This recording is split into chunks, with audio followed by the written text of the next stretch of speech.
pour le groupe Les Républicains. Elsa Schalck, toute jeune, dont c'est l'anniversaire aujourd'hui. Monsieur le Président, Mesdames les ministres, Monsieur le rapporteur, mes chers collègues, la jeunesse et la vie associative, qui font l'objet du programme 163, sont deux secteurs touchés de plein fouet par la crise de la Covid-19. Je souhaite débuter mon intervention en saluant le travail remarquable mené par les structures associatives.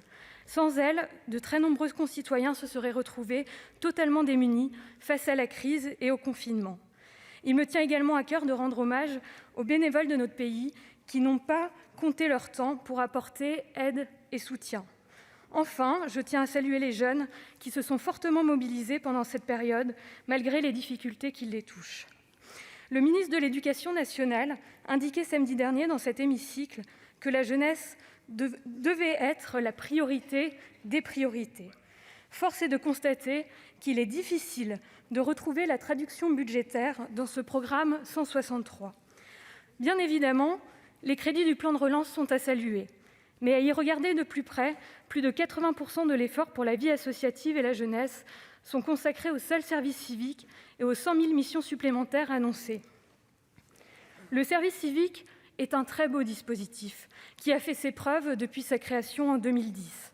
Mais est-il réellement envisageable d'atteindre un objectif de 250 000 missions en une année, soit la moitié des effectifs réalisés en 10 ans ? Le service civique ne saurait être, en ces temps de crise, une substitution à l'emploi, et il ne faudrait pas que le quantitatif prime sur la qualité des missions et de l'accompagnement. Par ailleurs, ces crédits ne sont que conjoncturels et n'ont pas vocation à aider durablement la jeunesse et le tissu associatif, qui en aurait pourtant fort besoin. Près de 30 000 associations seraient menacées de disparition en 2020.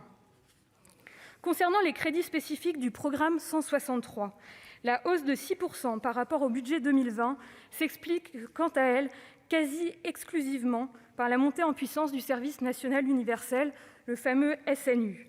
C'est donc une augmentation des crédits en trompe-l'œil, alors même que de fortes interrogations demeurent sur la mise en œuvre, sur le déploiement, sur le fonctionnement du SNU.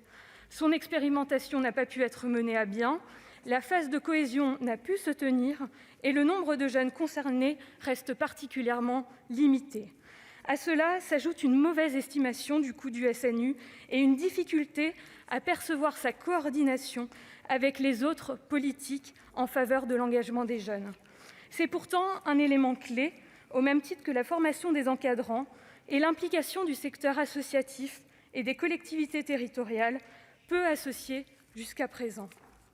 Pourtant, face à ce constat, à l'heure où notre pays traverse une crise majeure, alors même qu'il y a une sous-exécution des crédits à l'ordre de 20 millions d'euros cette année pour le SNU, le choix a été fait de doubler les crédits de cette action avec une inscription de 62,3 millions d'euros en 2021, soit 32,5 millions d'euros supplémentaires. Était-ce bien la priorité du moment ?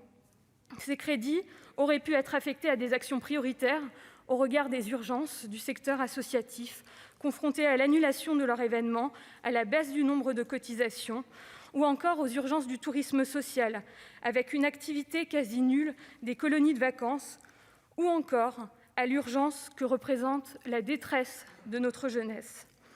Il y a quelques jours, des présidents d'université évoquaient, et je cite, « une bombe à retardement social et humaine », en parlant de la situation des étudiants, confrontés à l'isolement, aux difficultés financières, à la perte de leur emploi et à une réelle détresse psychologique. En tant que sénatrice du Bas-Rhin, j'ai été marquée par ces files d'attente de jeunes, toujours plus nombreux, à Strasbourg pour obtenir des produits de première nécessité.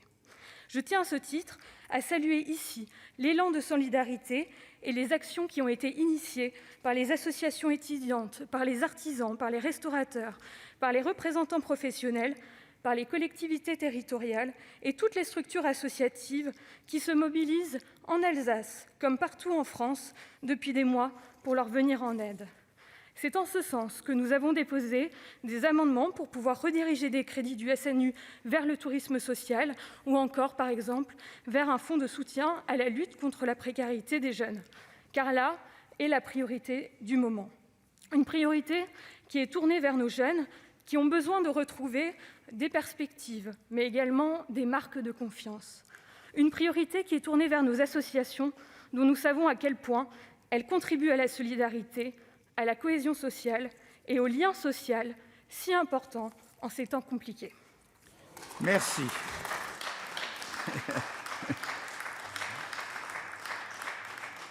Très bien, la parole est maintenant